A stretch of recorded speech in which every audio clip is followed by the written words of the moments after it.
নমস্কার, দা তাজালাইন বাংলা আজকের কিছু গুরুত্বপূর্ণ আপডেট নিয়ে হাজির আছি। চলুন দেখে নেওয়া যাক। সুরেন্দ্রনাথ কলেজের টাকা কাণ্ডে এবার বড় পদক্ষেপ পুলিশে। এই মামলার অন্যতম অভিযুক্ত পরিতোষ দত্তকে বৃহস্পতিবার বর্ধমান থেকে গ্রেপ্তার করা হয়েছে। পরে তাকে বাংশাল আদালতে তোলা হলে 14 দিনের পুলিশ হেফাজতের নির্দেশ দেয় আদালত। এখন সবচেয়ে বড় প্রশ্ন, সুরেন্দ্রনাথ কলেজের ইউনিয়ন রুমে রাশি রাশি উই ধরার টাকা এলো কিভাবে? টাকা ভর্তি সুটকেসগুলো সেখানে কে বা কারা রেখে গিয়েছিল?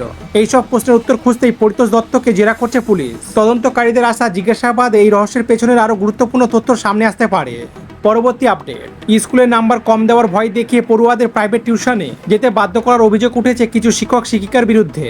এমনকি অনেক ক্ষেত্রে ছাত্রছাত্রীদের সরাসরি চাপ দেওয়া বা শাসনের অভিযোগও সামনে এসেছে। এই ধরনের আচরণ কোনোভাবে মেনে নেওয়া হবে না বলে স্পষ্ট জানিয়েছে পশ্চিমবঙ্গের স্কুল শিক্ষা দপ্তর। ইতিমধ্যে জেলার স্কুল পরিদর্শকদের কাছে নির্দেশ পাঠানো হয়েছে। অভিযোগগুলি তদন্ত করে সত্যতা মিললে সংশ্লিষ্ট শিক্ষক শিক্ষিকাদের বিরুদ্ধে প্রয়োজনীয় ব্যবস্থা নেওয়ার কথা বলা হয়েছে। পরবর্তী আপডেট, কলেজ স্ট্রিটের বইপাড়া থেকে হকার উচ্ছেদ করা হবে এমন খবর নিয়ে বেশ কিছুদিন ধরে আলোচনা চলছিল। তবে সেই জল্পনায় এবার জল ঢেলে দিল কলকাতা পৌরসভা। বৃহস্পতিবার সাংবাদিক বৈঠক করে কলকাতা পৌরসভার কমিশনার স্মিতা পান্ডে স্পষ্ট জানিয়েছেন, কলেজ স্ট্রিটে কোনো হকার উচ্ছেদ করা হবে না। এই ধরনের খবর সম্পূর্ণ গুজব বলে দাবি করেছেন তিনি। সেই বৈঠকে উপস্থিত ছিলেন কলকাতা পুলিশের অতিরিক্ত নগরপাল ডিপি সিংহ। তিনি জানান, জোড়াসাঁকো, আমহার্স্ট স্ট্রিট সহ একাধিক থানার আধিকারিকদের সঙ্গে কথা বলা হয়েছে। পুলিশের পক্ষ থেকেও কলেজ স্ট্রিটে হকার উচ্ছেদের কোনো নোটিশ জারি করা হয়নি। ফলে আপাতত বইপাড়ার হকারদের উচ্ছেদ নিয়ে যে গুঞ্জন ছড়িয়েছিল তা নিয়ে আর উদ্বেগের কোনো কারণ নেই বলে মনে করা হচ্ছে।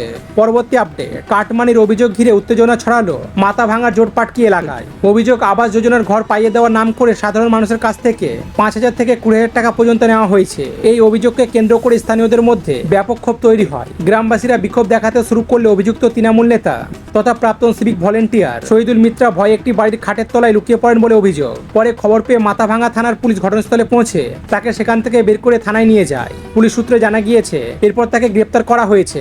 ঘটনা তদন্ত শুরু করেছে পুলিশ। পরবর্তী আপডেট, মুখ্যমন্ত্রী মমতা বন্দ্যোপাধ্যায়কে ঘিরে নতুন রাজনৈতিক বিতর্ক সামনে এসেছে।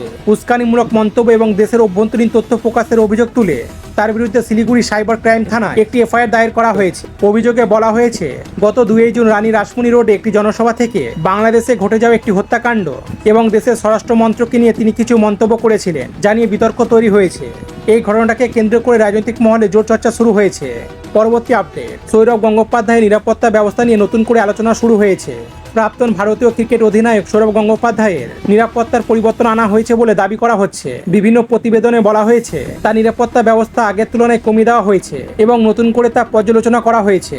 পরবর্তী আপডেট, অন্নপূর্ণ ভাণ্ডার নিয়ে ফের চর্চা শুরু হয়েছে রাজ্য জুড়ে। দাবি করা হচ্ছে, বুধবারের পর বৃহস্পতিবারও বহু মহিলার ব্যাংক অ্যাকাউন্টে সরাসরি 3,000 টাকা করে জমা পড়েছে বা পড়ছে। টাকা ঢোকার SMS স্ক্রিনশট সোশ্যাল মিডিয়ায় ব্যাপকভাবে শেয়ার করা হচ্ছে। এদিকে অন্নপূর্ণ ভাণ্ডার প্রকল্পে অনলাইন অফলাইন দুভাবে আবেদন প্রক্রিয়া চলছে। জানানো হয়েছে, আবেদনপত্র জমা দেওয়ার পর নথি যাচাইয়ের কাজ সম্পূর্ণ হলেই যোগ্য মহিলাদের ব্যাংক অ্যাকাউন্টে সরাসরি টাকা পাঠানো হবে।